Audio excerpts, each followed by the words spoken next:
Who is John Galt? If you've never read Atlas Shrugged, you may have no idea what that question even means. But over the next 5 years, I think we're going to hear the medical version of that question over and over again.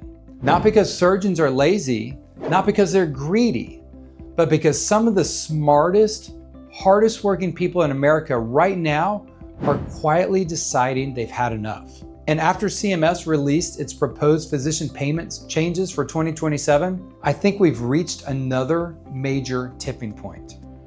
So here's the story. Atlas Shrugged, which is a very important book to me. It's actually in the background of my filming studio when I film. You can see it over my left shoulder. That book was written by Ayn Rand in 1957. And the premise is surprisingly simple.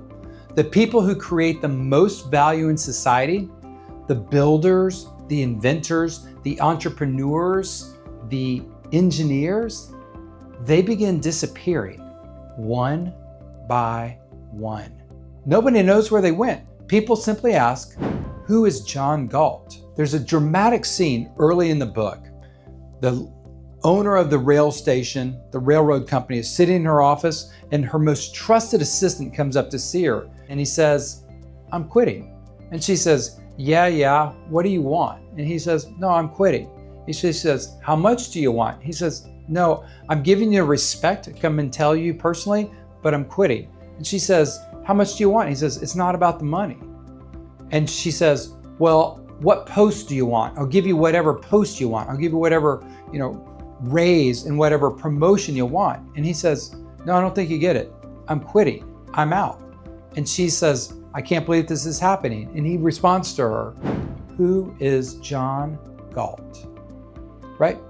And whether you agree with Ayn Rand's philosophy or not isn't really the point, right?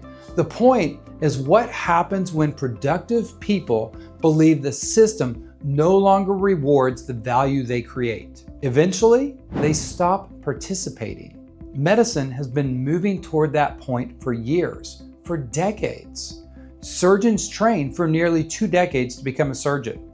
We carry enormous responsibility. We accept enormous liability. We spend our nights on call, we miss birthdays, we miss holidays, we miss weekends, we miss our children's events. Not because we're victims, because it's what we signed up for. What we didn't sign up for was becoming a commodity. Every year, more paperwork, more prior authorizations, more denials, less autonomy, lower reimbursement follows after that. And now, CMS has proposed another major reduction in the physician fee schedule for 2027. For many orthopedic surgeons like me that perform hip and knee replacements, the proposal is going to be another 20% reduction in our professional payments, ones that were already marginal at best. Not because the operation became easier, right? We're not getting a cut for that. Not because patients need us less, simply because the value they are assigning to us, that work continues to shrink. It's arbitrary and it's up to them. So eventually something changes. It isn't usually anger, it's resignation, right? A surgeon starts asking, what am I doing this for? Why am I still doing this? Not because they don't love the surgery. We love the surgery, right? They all do. They don't love the system surrounding the surgery. And we're already seeing it happen. Physicians are retiring earlier, 8 years earlier than we did 20 years ago. Residents finish training and then they decide, you know what? I'm not going to enter the system. They never go into practice. Can you imagine that? 4 years of med school, 3 to 8 years of fellowship, and no thank you, bye-bye. Doctors, they continue to move into other businesses other than medicine. They go into industry, they go into consulting, they go into real estate or metal technology. Anything that allows them to practice medicine in their own terms, or they leave it behind entirely. Those are the healthcare John Galts. They're not disappearing because they stopped caring. They're disappearing because the system stopped valuing them. So why does this matter to patients? Patients should care about this too. because every experienced surgeon who leaves takes decades of judgment with them. You cannot replace 25 years of surgical experience overnight. The loss isn't just to physicians, it's to patients too. It's to the hospitals and the communities that they serve. Every time another excellent surgeon decides, I'm done, everyone loses. I understand the temptation.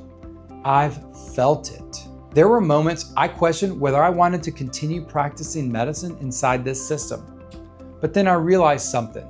Maybe the answer isn't leaving medicine altogether. Maybe it's leaving the rules that have trapped medicine. That's why I built a concierge pathway while remaining in network. Not because I wanted luxury medicine, but because I wanted a sustainable medicine. One where patients receive more access, physicians maintain and regain autonomy. And I think in that situation, both sides benefit. And I don't think every surgeon needs to quit. I think surgeons need another option. Because if we don't create one, the question won't be, who is John Galt? The question will become, where did all the experienced surgeons go? CMS may think these cuts are simply reimbursement adjustments, but every payment decision sends a bold message to us. Every cut tells physicians what their work is worth. And eventually, people listen. And when enough surgeons decide they've had enough, don't be surprised if America starts asking, who is John Galt? I'm hoping we never get there. But hope alone isn't a strategy. Building a better way is. If you're a surgeon who's been thinking there has to be another path, that's exactly why I started this conversation. Stay in the fight, but don't assume the current system is the only way to practice medicine. It's not.